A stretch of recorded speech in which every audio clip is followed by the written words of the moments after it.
Swastiastu. Selamat datang di video pembelajaran kita kali ini. Di dalam video kita kali ini, kita akan membahas tentang bagaimana cara menyetarakan persamaan reaksi redoks. Penyetaraan persamaan reaksi redoks ini sangat bermanfaat sekali untuk kalian pahami ketika kalian akan mempelajari tentang materi sel elektrokimia. Nah, kalian semua tentu sudah tahu tentang baterai. Baterai ini merupakan alat yang mampu menghasilkan listrik. Alat ini seringkali kita temukan pada handphone yang kalian bawa atau alat penerang yang menggunakan tenaga baterai, misalnya senter kepala dan lain sebagainya. Bahkan pada saat ini, teknologi baterai juga akan diterapkan pada kendaraan yang menggunakan tenaga listrik, yang saat ini sedang digencarkan oleh para produsen transportasi guna mencegah pencemaran lingkungan. Kendaraan ini akan digerakkan oleh motor yang bertenaga listrik. Listrik akan diperoleh dari baterai, yang mana baterai akan menyimpan listrik ketika diisi ulang. Banyak sekali jenis baterai dalam berbagai bentuk dan juga tegangan yang sudah diproduksi. Bagaimanakah baterai bisa menghasilkan listrik? Pada prinsipnya, arus yang dihasilkan baterai itu merupakan hasil dari reaksi kimia zat-zat yang ada di dalam baterai. Nah, di dalam baterai ada reaksi kimia yang namanya reaksi reduksi oksidasi, atau sering disingkat dengan reaksi redoks. Selain baterai, penggunaan prinsip reaksi redoks ini banyak ditemukan dalam kehidupan sehari-hari. Salah satu contohnya adalah penyempuhan logam.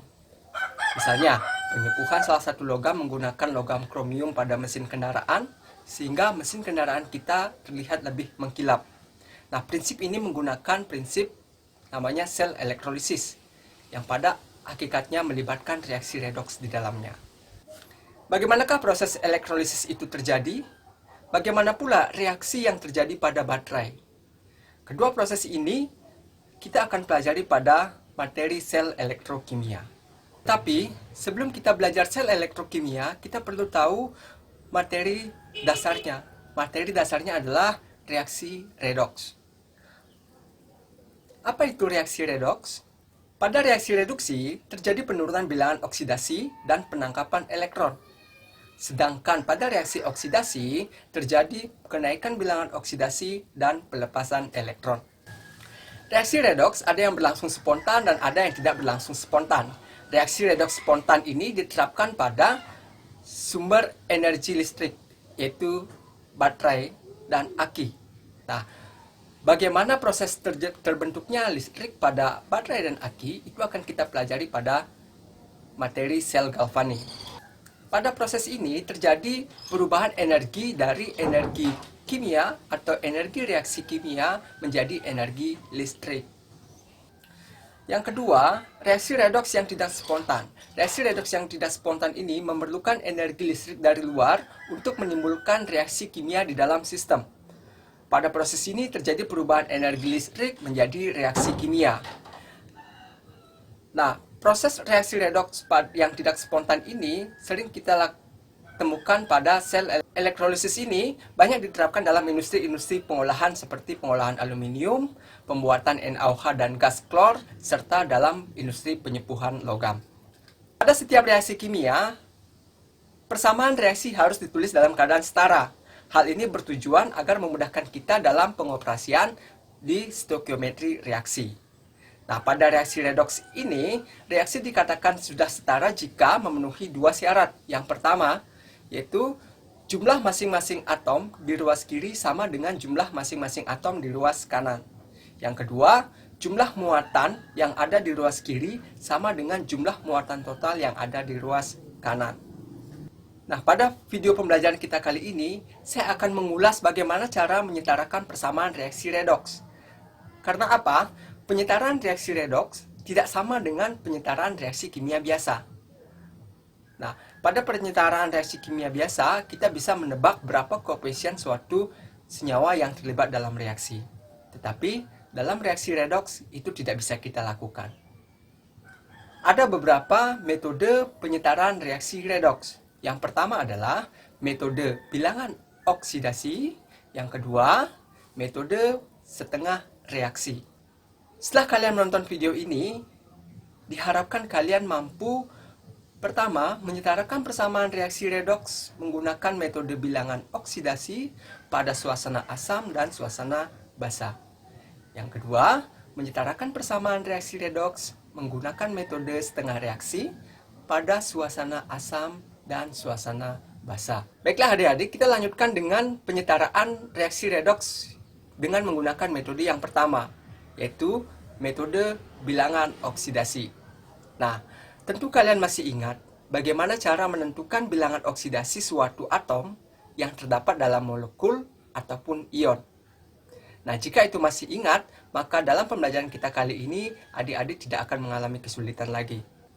Dalam penyetaraan menggunakan metode bilangan oksidasi, ada beberapa tahap yang perlu kita lakukan.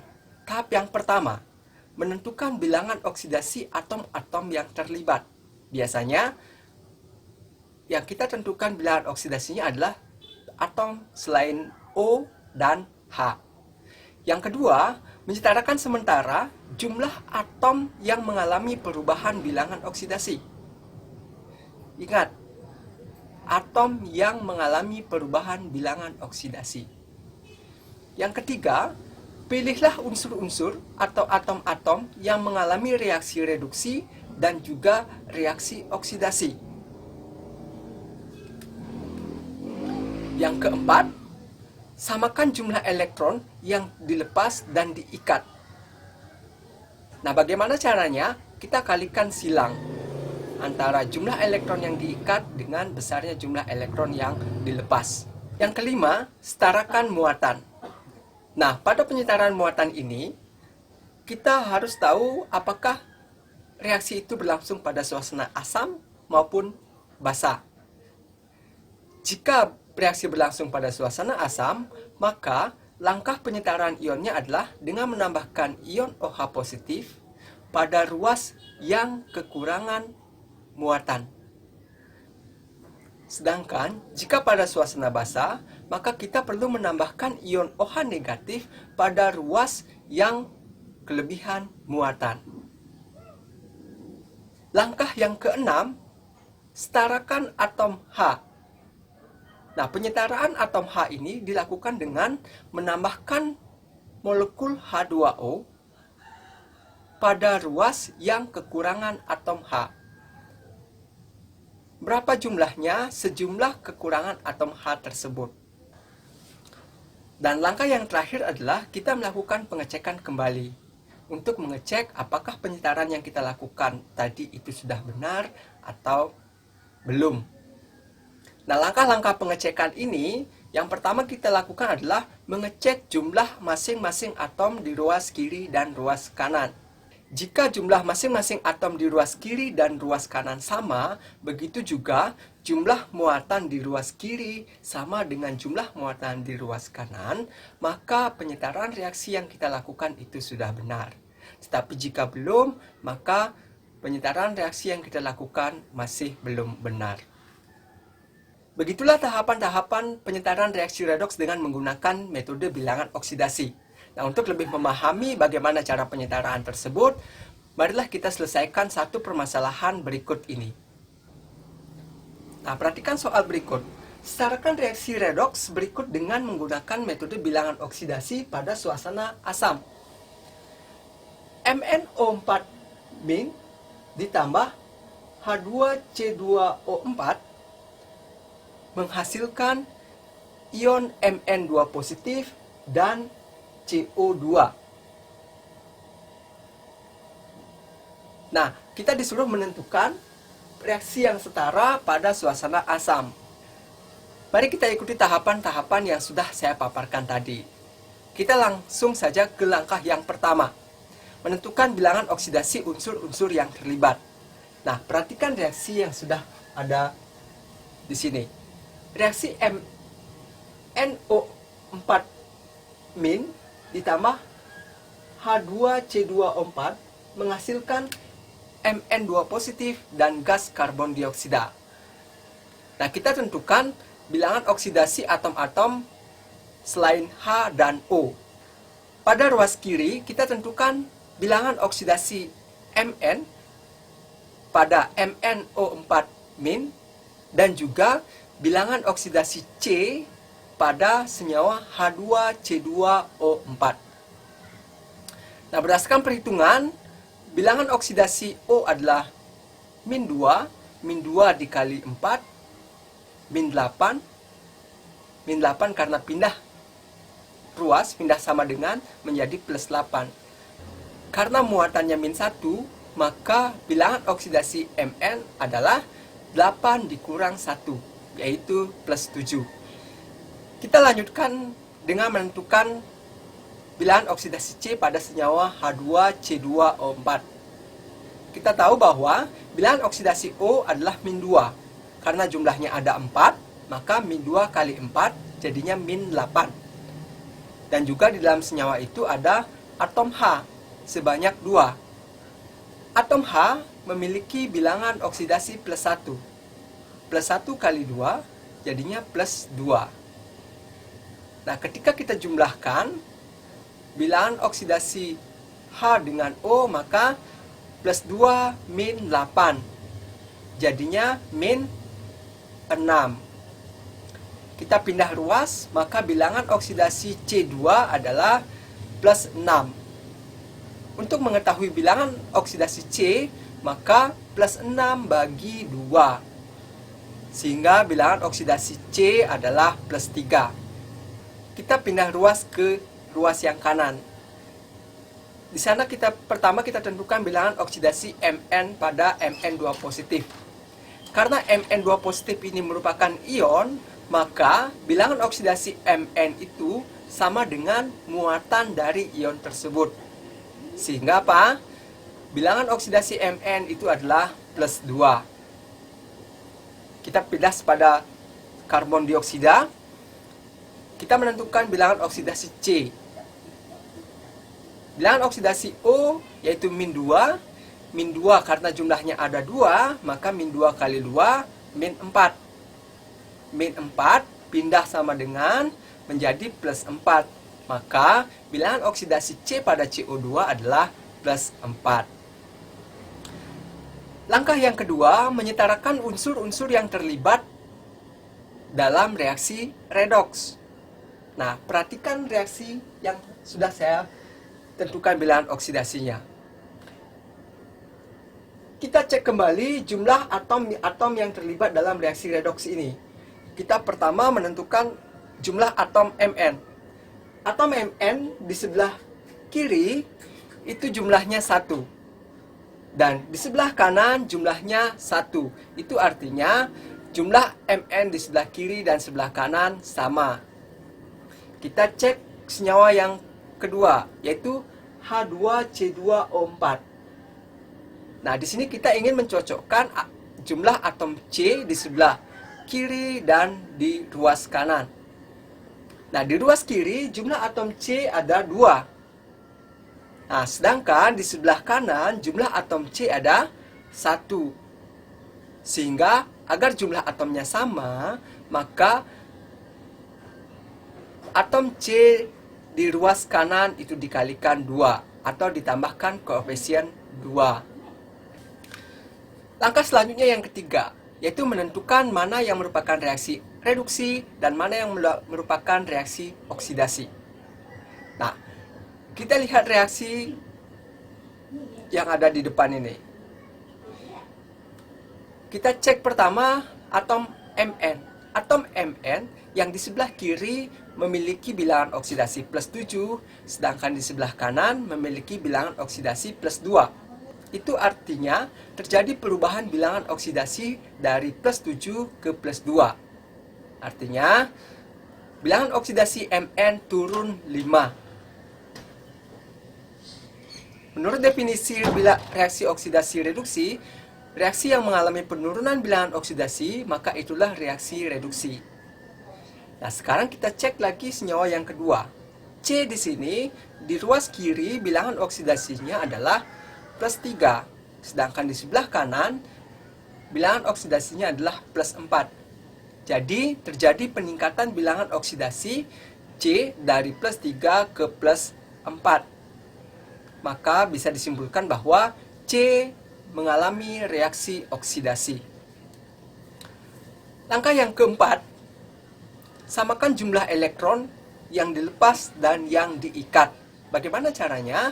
Dengan mengalihkan silang. Nah, kita perhatikan reaksi yang sudah kita tentukan besarnya penurunan dan kenaikan bilangan oksidasi yang dialami. Nah, pada Mn turun 5, sedangkan pada C itu naik 2. Kenapa naik 2? Karena kita sudah setarakan tadi, ditambahkan koefisien 2 pada CO2. Sehingga di bilangan oksidasi 2C ya tinggal dikalikan 2. Dari plus 6 menjadi plus 8. Jadi kenaikan bilangan oksidasi 2 atom C dari plus 6 menjadi plus 8, yaitu naik 2. Nah, kita kalikan silang sesuai dengan berapa jumlah kenaikan dan penurunan bilangan oksidasi. Pada kenaikan, kita kalikan dengan jumlah penurunan, yaitu dikalikan 5. Dan pada penurunan, kita kalikan dengan jumlah kenaikan bilangan oksidasi, kalikan 2. Sehingga hasilnya akan diperoleh 2MnO4 negatif ditambah 5H2C2O4 menghasilkan 2Mn2 positif dan 10CO2. Langkah yang kelima, setarakan muatan dengan menambahkan H positif atau OH negatif tergantung pada suasana apa reaksi itu berlangsung. Nah, pada soal tadi bahwa dikatakan reaksi berlangsung pada suasana asam, maka kita perlu menambahkan ion H positif pada atom yang kekurangan muatan.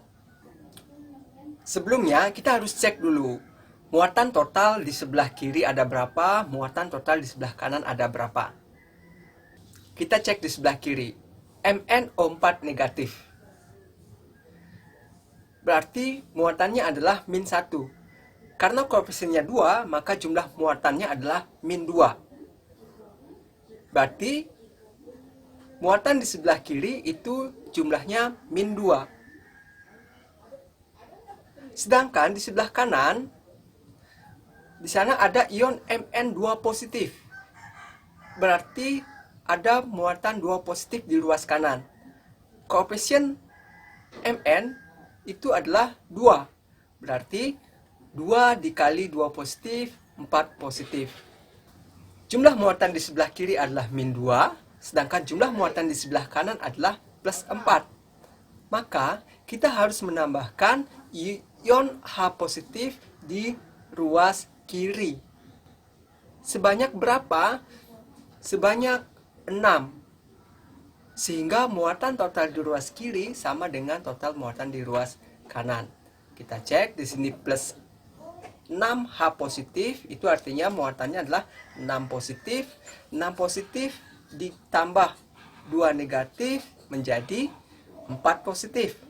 Nah, di ruas kanan muatan totalnya adalah 4 positif. Sudah sama. Langkah ke-6. Setarakan atom H dengan menambahkan molekul H2O pada ruas yang kekurangan atom H. Nah, kita cek jumlah atom H di ruas kiri dan jumlah atom H di ruas kanan. Nah, kita cek setelah penambahan H positif, jumlah ruas atom H di ruas kiri pada senyawa H2C2O4, jumlah atom H-nya ada 10. 5 dikali 2. Ditambah lagi jumlah atom H pada ion H positif. Jumlahnya 6. 10 tambah 6, 16. Berarti jumlah atom H di sebelah kiri 16. Jumlah atom H di sebelah kanan tidak ada.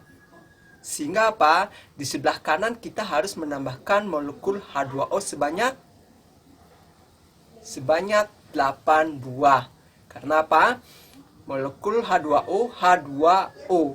Hanya ada 2, 2 dikali 8, itu hasilnya adalah 16. Langkah yang terakhir, kita mengecek apakah penyetaraan yang kita lakukan tadi sudah benar atau tidak. Kita lihat reaksi yang sudah kita buat setara tadi.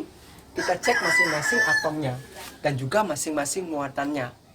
Kita cek atom yang pertama, Mn. Berapakah jumlah Mn di ruas kiri? Jumlah atom Mn di ruas kiri itu ada 2.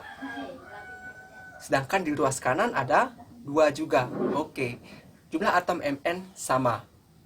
Bagaimana dengan jumlah atom O? Jumlah atom O di ruas kiri pada senyawa MnO4 itu jumlah atom O-nya ada 8. 2 dikali 4. Ada 8. Pada senyawa H2C2O4 jumlah atom O-nya ada 20. Berarti 8 tambah 20, 28. Nah, berapakah jumlah atom di ruas kanan? Kita cek jumlah atom O yang ada di senyawa CO2. Koefisiennya 10, berarti 10 dikali 2, 20. Sedangkan pada senyawa H2O, 8 dikali 1, 8. 20 tambah 8, 28. Atom O sudah sama di ruas kiri dan ruas kanan. Kita cek lagi atom yang lain. Atom H. Di ruas kiri, jumlah atom H itu ada 10 di senyawa H2C2O4 dan 6 di ion H positif. 10 tambah 6, 16. Sedangkan di ruas kanan, atom H itu ada pada senyawa H2O. 8 dikali H2. 8 kali 2, 16. Jumlah atom H juga sudah sama. Nah, bagaimana dengan atom C? Apakah sudah sama di ruas kiri dengan ruas kanan? Di ruas kiri, jumlah atom C itu ada 10. Di ruas kanan, jumlah atom C juga ada 10. Sudah setara. Nah, baru kita menemukan masing-masing jumlah atom setara antara ruas kiri dan ruas kanan. Sekarang syarat yang kedua, bahwa jumlah muatan di ruas kiri dan jumlah muatan di ruas kanan harus sama. Kita harus cek berapa jumlah muatan yang ada di ruas kiri, berapa jumlah muatan yang ada di sebelah kanan. Di sebelah kiri, jumlah muatan pada ion MnO4 itu 2 min, karena koefisiennya 2, min 1 kali 2, 2 min, ditambah ion H positif ada 6. 6 kali 1, 6 positif, min 2 tambah 6, plus 4. Sedangkan di ruas kanan, Mn 2 positif, muatannya plus 2. Koefisien Mn ada 2. Berarti 2 dikali 2 positif, plus 4. Nah, berarti jumlah muatan di ruas kiri plus 4, jumlah muatan di ruas kanan plus 4. Nah, ketika jumlah atom di ruas kiri sudah sama dengan jumlah atom di ruas kanan, dan juga jumlah muatan di ruas kiri sama dengan jumlah muatan di ruas kanan, maka dapat dipastikan bahwa reaksi yang kita tuliskan ini sudah setara. Adik-adik, demikianlah cara menyetarakan persamaan reaksi redoks dengan menggunakan metode bilangan oksidasi. Untuk contoh lainnya, kalian bisa kunjungi video yang ada pada link yang tercantum dalam deskripsi.